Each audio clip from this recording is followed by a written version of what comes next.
4ാം ക്ലാസ്സിലെ താരീഖിലെ 10ാമത്തെ പാഠം നോക്കൂ. പാഠം 10 ദാറുന്നദവയിലെ ഗൂഢാലോചന. നബി തങ്ങളുടെ 5ാമത്തെ ഉപ്പാപ്പയായിരുന്ന ഖുസയ്യ് ബിനു കിലാബാണ് ഇത് നിർമ്മിച്ചത്. നബിയുടെ 5ാമത്തെ ഉപ്പാപ്പയായിരുന്ന ഖുസയ്യ് കിലാബിൻ്റെ മകൻ ഖുസയ്യാണ് ദാറുന്നദവ നിർമ്മിച്ചത്. മക്കയിലെ നേതാക്കൾ നിരവധി സുപ്രധാന തീരുമാനങ്ങൾ എടുക്കാൻ വേണ്ടി ഒത്തുചേർന്നിരുന്നത് ഈ ദാറുന്നദവയിലാണ്. ദാറുന്നദവയിൽ നടന്ന ഒരു ഗൂഢാലോചനയെ പറ്റിയാണ് നമുക്ക് ഈ പാഠത്തിലൂടെ പഠിക്കാനുള്ളത്. പാഠം നോക്കാം.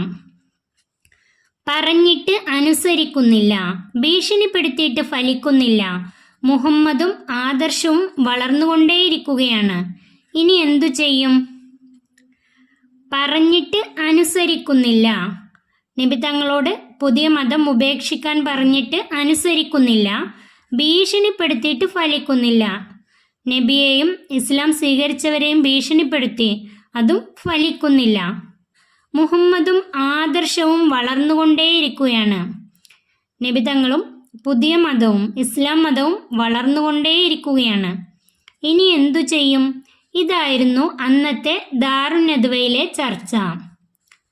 ദാറുന്നദവയിൽ വെച്ച് എല്ലാവരും കൂടി ചർച്ച ചെയ്തത് ഇതായിരുന്നു. ഖുറൈശികളിലെ എല്ലാ പ്രധാനികളും ചർച്ചയ്ക്കെത്തിയിട്ടുണ്ട്.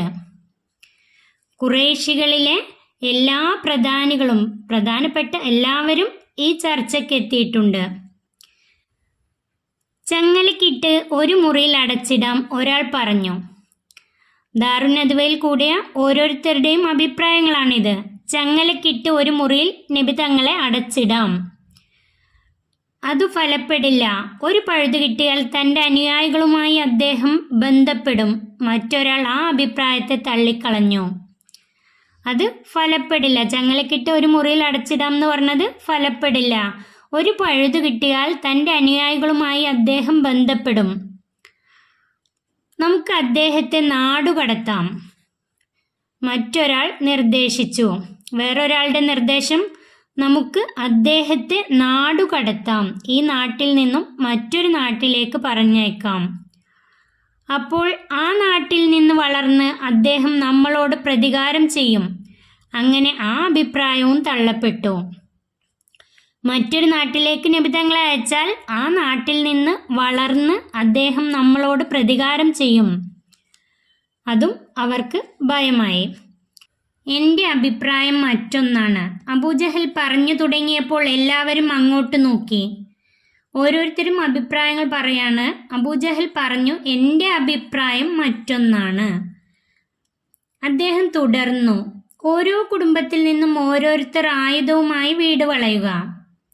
ഓരോ കുടുംബത്തിൽ നിന്നും ഓരോരുത്തർ ആയുധവുമായി, നബി തങ്ങളെ കൊലപ്പെടുത്താനുള്ള ആയുധവുമായി രാത്രിയിൽ നബിയുടെ വീട് വളയുക. രാവിലെ എഴുന്നേറ്റ് വരുമ്പോൾ എല്ലാവരും ചേർന്ന് ആക്രമിച്ച് വധിച്ചു കളയുക. രാവിലെ നബി തങ്ങൾ എഴുന്നേറ്റ് വരുമ്പോൾ എല്ലാവരും ചേർന്ന് ആക്രമിച്ച് വധിച്ചു കളയുക. നബിയെ കൊലപ്പെടുത്താൻ അവർ തീരുമാനിച്ചു. അത് നല്ല അഭിപ്രായമാണ്. എല്ലാവരും അത് ശരിവച്ചു. അത് നല്ല അഭിപ്രായമാണ്. അബൂജഹൽ പറഞ്ഞ ഈ അഭിപ്രായത്തിനോട് അവിടെ കൂടിയവരെല്ലാം അത് ശരിവച്ചു. അവർ പിരിഞ്ഞു. ഈ അഭിപ്രായം എല്ലാവരും ശരിവച്ചു. അബൂജഹലിൻ്റെ ഈ അഭിപ്രായം എല്ലാവരും ശരിവച്ചു. കാരണം എല്ലാവരും ചേർന്ന് നബി തങ്ങളെ കൊലപ്പെടുത്തിയാൽ തിരിച്ച് നബി കുടുംബം, ഹാഷിം കുടുംബത്തിന് അവരെ ഒന്നും ചെയ്യാൻ കഴിയില്ല. കാരണം എല്ലാവരും ചേർന്നാണ് നബി തങ്ങളെ വധിക്കുന്നതെങ്കിൽ തിരിച്ച് നബിയുടെ കുടുംബത്തിന് അവരെ ഒന്നും ചെയ്യാൻ കഴിയില്ല എന്ന് അവർക്ക് ഉറപ്പുണ്ടായിരുന്നു.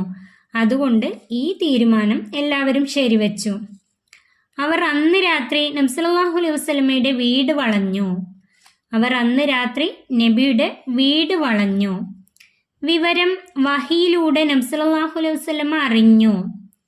ഈ വിവരം വഹിയിലൂടെ, നബി തങ്ങൾക്ക് വഹി എത്തിച്ചു കൊടുക്കുന്ന മലക്കാണ് ജിബ്രീൽ അലൈഹിസ്സലാം. ഈ വിവരം ജിബ്രീൽ അലൈഹിസ്സലാം വഹിയിലൂടെ നബി തങ്ങളെ അറിയിച്ചു. അലി റളിയല്ലാഹു അൻഹുവിനോട് തൻ്റെ വിരിപ്പിൽ കിടന്നുറങ്ങുവാൻ നബി സല്ലല്ലാഹു അലൈഹി വസല്ലമ നിർദ്ദേശിച്ചു. അലി റളിയല്ലാഹു അൻഹുവിനോട് അലി റളിയല്ലാഹു അൻഹു നബി തങ്ങളുടെ പിതൃവ്യനായിരുന്ന അബൂ ത്വാലിബിൻ്റെ മകനാണ് അലി റളിയല്ലാഹു അൻഹു. കുട്ടികളിൽ നിന്ന് ആദ്യമായി ഇസ്ലാം സ്വീകരിച്ചതും അലി റളിയല്ലാഹു അൻഹു ആണ്. ആ അലി റളിയല്ലാഹു അൻഹുവിനോട് നബി തങ്ങൾ തൻ്റെ വിരിപ്പിൽ കിടന്നുറങ്ങുവാൻ നിർദ്ദേശിച്ചു.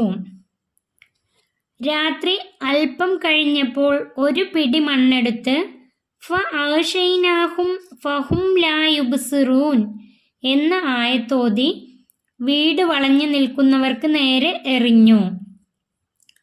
രാത്രി അല്പം കഴിഞ്ഞപ്പോൾ ഒരു പിടി മണ്ണെടുത്ത് നബി തങ്ങൾ ഒരു പിടി മണ്ണ് വാരിയെടുത്ത് ഫഅഗ്ശൈനാഹും ഫഹും ലാ യുബ്സിറൂൻ, സൂറത്ത് യാസീനിലെ ഒരായത്താണ്. ഫഅഗ്ശൈനാഹും ഫഹും ലാ യുബ്സിറൂൻ എന്ന ഈ ആയത്ത് ഓതി വീട് വളഞ്ഞു നിൽക്കുന്നവർക്ക് നേരെ എറിഞ്ഞു.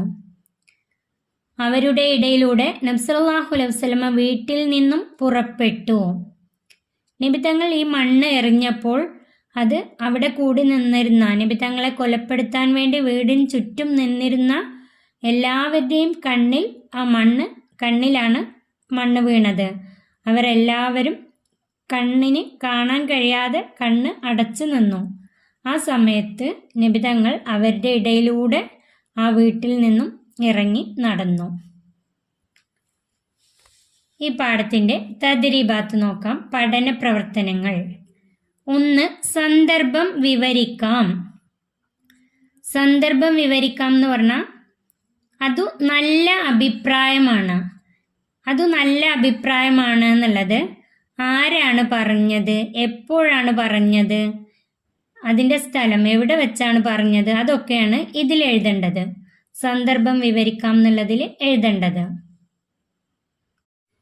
അതിൻ്റെ ഉത്തരം എഴുതുമ്പോൾ ദാറുൻ നദ്വയിൽ ഖുറൈശികളിലെ എല്ലാ പ്രധാനികളും ചർച്ചയ്ക്കെത്തി.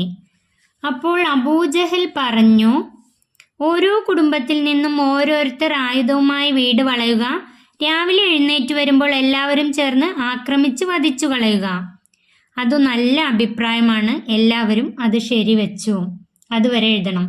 സന്ദർഭം എഴുതുമ്പോൾ ആരാ പറഞ്ഞ്, എപ്പോഴാ പറഞ്ഞു എന്നൊക്കെ എഴുതണം. അതിൻ്റെ ഉത്തരം ദാറുൻ നദ്വയിൽ ഖുറൈശികളിലെ എല്ലാ പ്രധാനികളും ചർച്ചയ്ക്കെത്തി. അപ്പോൾ അബൂജഹൽ പറഞ്ഞു, ഓരോ കുടുംബത്തിൽ നിന്നും ഓരോരുത്തർ ആയുധവുമായി വീട് വളയുക. രാവിലെ എഴുന്നേറ്റ് വരുമ്പോൾ എല്ലാവരും ചേർന്ന് ആക്രമിച്ച് വധിച്ചു കളയുക. അത് നല്ല അഭിപ്രായമാണ്. എല്ലാവരും അത് ശരിവെച്ചു. ഉത്തരം പറയാം. 1. ഖുറൈശികൾ ഗൂഢാലോചന നടത്തിയത് എവിടെ വെച്ചായിരുന്നു? ദാറുൻ നദ്വയിൽ. 2. ആരോടാണ് തൻ്റെ വിരിപ്പിൽ ഉറങ്ങുവാൻ നബി സല്ലല്ലാഹു അലൈഹി വസല്ലമ നിർദ്ദേശിച്ചത്? ആരോടാണ്? ഉത്തരം അലി റളിയല്ലാഹു അൻഹു. 3. നാടു കടത്തുന്നത് ഫലം ചെയ്യില്ല, കാരണമെന്ത്? കാരണമെന്ത്? അതിൻ്റെ ഉത്തരം അപ്പോൾ ആ നാട്ടിൽ നിന്ന് വളർന്ന് അദ്ദേഹം നമ്മളോട് പ്രതികാരം ചെയ്യും.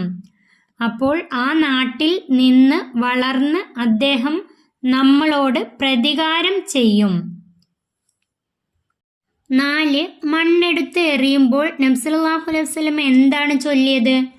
മണ്ണെടുത്ത് എറിയുമ്പോൾ നബി തങ്ങൾ എന്താണ് ചൊല്ലിയത്? അതിൻ്റെ ഉത്തരം ഫഅഗ്ശൈനാഹും ഫഹും ലാ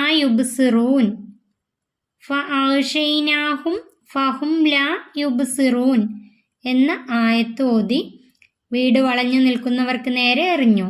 ഈ ആയത്ത് മാത്രം എഴുതിയാൽ മതി. ഫഅഗ്ശൈനാഹും ഫഹും ലാ യുബ്സിറൂൻ. അടുത്തത് ഉസ്താദിൽ നിന്ന് ഗ്രഹിക്കാം. 1. ദാറുൻ നദ്വ. ഈ ദാറുൻ നദ്വ എന്താണ്? ഉസ്താദ് നിങ്ങൾക്ക് വിശദമായി പറഞ്ഞു തരും, എന്നാലും ചുരുക്കി പറയാം. നബിയുടെ 5ാമത്തെ ഉപ്പാപ്പയായിരുന്ന ഖുസൈ ബിനു കിലാബ് ആണ് ദാറുൻ നദ്വ നിർമ്മിച്ചത്. കഅബയുടെ പടിഞ്ഞാറ് ഭാഗത്താണ് ഇത്. മക്കയിലെ നേതാക്കൾ നിരവധി സുപ്രധാന തീരുമാനങ്ങൾ എടുക്കാൻ ഒത്തുചേർന്നിരുന്നത് ഇവിടെയാണ്.